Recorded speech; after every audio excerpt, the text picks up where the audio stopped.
अगर आप भी देखते हैं 1.5 लाख की वेतन वाली सरकारी नौकरी का सपना, तो जीके जीनियस पंकज के डेली करेंट अफेयर के हर एक वीडियो को बनाओ अपना। दोस्तों, आज मैं आप सभी के लिए लेकर आया हूं 14 और 15 जून 2024 के करेंट अफेयर के सारे इम्पोर्टेंट क्वेश्चन एक ही वीडियो पर। तो चलिए शुरू करते हैं। आज का पहला सवाल आप सभी के स्क्रीन पर है। चांगी 6 यान हाल ही में चंद्रमा पर किस देश द्वारा भेजा गया है? ऑप्शन है Japan, father of corona, Bharat या फिर फ्रांस। अगर आपको इस सवाल का सही जवाब पता हो तो हमारे कमेंट बॉक्स में इसका उत्तर जरूर बताइएगा, और अगर ना भी पता हो तो तुक्का लगाइएगा। The correct answer is option B, father of corona, मतलब चाइना। चांगी 6 यान चीन का एक चंद्र मिशन है जो चंद्रमा के दक्षिणी ध्रुव एटकेल बेसिन में सफलपूर्वक उतरा। यह चंद्रमा के सुदूर हिस्से में उतरने वाला पहला मानव रहित मिशन है जिसका उद्देश्य चंद्रमा से नमूने लाकर पृथ्वी पर अध्ययन करना है। चांगी 6 यान में 4 प्रमुख module, orbiter, lander, assist vehicle और रिटर्न मॉड्यूल है। चांगी 6 मिशन चांगी 5 के बाद का अगला मिशन है जिसने साल 2020 में सफलपूर्वक चंद्रमा से नमूने पृथ्वी पर वापस भेजा था। तो अगला और दूसरा सवाल है, विश्व साइकिल दिवस मतलब वर्ल्ड बाईसाइकिल डे प्रति वर्ष कब मनाया जाता है? ऑप्शन है 2, 3, 4 या फिर 5 जून को। उत्तर है ऑप्शन बी, 3 जून। हर साल 3 जून को दुनिया भर में विश्व साइकिल दिवस मनाया जाता है। यह दिवस परिवहन के टिकाऊ और पर्यावरण समर्पित तरीके को अपनाने और बढ़ावा देने के उद्देश्य से मनाया जाता है। अप्रैल 2018 में संयुक्त राष्ट्र महासभा ने घोषणा की कि विश्व साइकिल दिवस प्रतिवर्ष 3 जून को मनाया जाएगा। वैसे आपने अपने जीवन में कभी साइकिल चलाया कि नहीं, कमेंट में जरूर बताइएगा। तो अगला और तीसरा सवाल है, नरेंद्र मोदी ने मई 2024 में विवेकानंद रॉक मेमोरियल में ध्यान किया। यह कहाँ स्थित है? ऑप्शन है कोलकाता, विशाखापट्टनम, चेन्नई या फिर कन्याकुमारी में। The correct answer is option D, Kanyakumari. प्रधानमंत्री नरेंद्र मोदी ने 30 मई को कन्याकुमारी जिले में समुद्र तट पर स्थित श्री भगवती अम्मन मंदिर में विशेष पूजा अर्चना करने के बाद विवेकानंद रॉक मेमोरियल में अपना 45 घंटे का ध्यान शुरू किया। अब आइए जानते हैं विवेकानंद रॉक मेमोरियल के बारे में। यह स्मारक तमिलनाडु के कन्याकुमारी में वावथुराई के समुद्र तट से लगभग 500 मीटर की दूरी पर 2 चट्टानी चट्टानों पर स्थित है। ये चट्टानें लक्षद्वीप सागर से घिरी हुई है, जहाँ बंगाल की खाड़ी, हिंद महासागर और अरब सागर मिलते हैं। 1992 में स्वामी विवेकानंद कन्याकुमारी आए और विश्व धर्म सांसद के लिए शिकागो की यात्रा पर निकलने से पहले वहां की एक चट्टान पर 3 दिनों तक ध्यान किया। स्वामी विवेकानंद जी की जन्म शताब्दी के उपलक्ष्य में 1963 में इस चट्टान का औपचारिक नाम विवेकानंद चट्टान रखा गया। हाल ही में किस राज्य में भारतीय प्रबंधन संस्थान मतलब Indian institute of management IIM की स्थापना को केंद्रीय मंजूरी मिली है? ऑप्शन है असम, बिहार, राजस्थान या फिर उत्तर प्रदेश। उत्तर है ऑप्शन है असम। असम के मुख्यमंत्री हिमंत बिस्वा शर्मा ने कहा है कि केंद्र सरकार ने गुवाहाटी के पास एक नए भारतीय प्रबंधन संस्थान मतलब IIM की स्थापना को मंजूरी दे दी है। इंस्टीट्यूट ऑफ मैनेजमेंट अहमदाबाद आगामी IIM का मार्गदर्शन करेगा जो कामरूप जिले के माराभीटा में स्थापित किया जाएगा। तो अगला और 5वां सवाल है, जून 2024 में भारत ने किस देश को 90 टन सक्रिय दवा सामग्री की मानवीय सहायता खेप भेजी? ऑप्शन है वेनेजुएला, क्यूबा, रसिया या फिर कनाडा।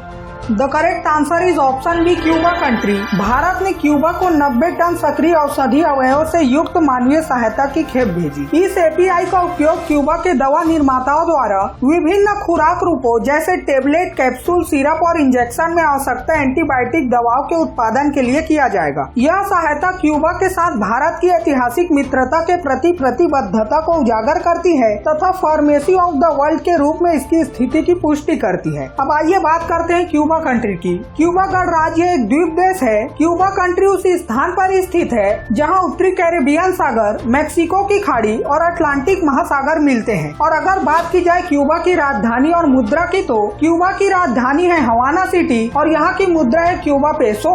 तो अगला सवाल जानने से पहले अगर आपको भी डेली करेंट अफेयर के साथ अप टू डेट रहना पसंद है तो इस वीडियो को लाइक और चैनल को सब्सक्राइब और फॉलो करके कमेंट में इस वीडियो के लास्ट में पूछे गए सवाल का जवाब जरूर बताइएगा। तो अगला सवाल है, संयुक्त राष्ट्र में भारत की पहली महिला स्थायी प्रतिनिधि कौन थी जो रिटायर हो गई है? ऑप्शन है ए, प्रांजल पटेल, बी, श्वेता अग्रवाल, सी, रुचिरा कंबोज या फिर D, Srishti Jayant Deshmukh ji.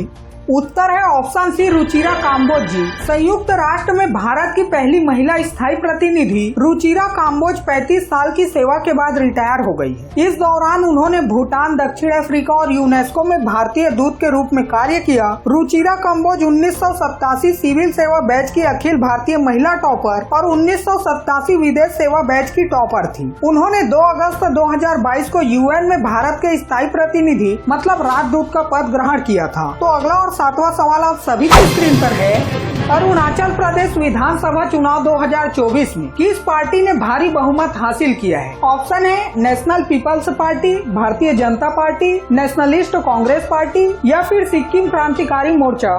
The correct answer is option B, Bharatiya Janata party. Arunachal Pradesh में वोटों की गिनती पूरी हो गई, जिसमें भाजपा भारी बहुमत से जीती। भाजपा ने अरुणाचल प्रदेश में 60 में से 46 सीटें हासिल कर भारी बहुमत हासिल किया। कांग्रेस पार्टी का प्रदर्शन खराब रहा और वह केवल 1 सीट जीत सकी। एनपीपी पार्टी ने 5 सीट जीती, एनसीपी ने 3 सीट जीती, पीपीए ने 2 सीट जीती तथा स्वतंत्र उम्मीदवारों ने 3 सीट जीते। भाजपा की महत्वपूर्ण जीत का अर्थ है कि वे अरुणाचल प्रदेश में मजबूत बहुमत के साथ सत्ता में लौटेगी। इंटरनेशनल एयर ट्रांसपोर्ट एसोसिएशन अगली वार्षिक आम बैठक की मेजबानी कौन सा देश करेगा? ऑप्शन है Bharat, father of corona, America या फिर जर्मनी।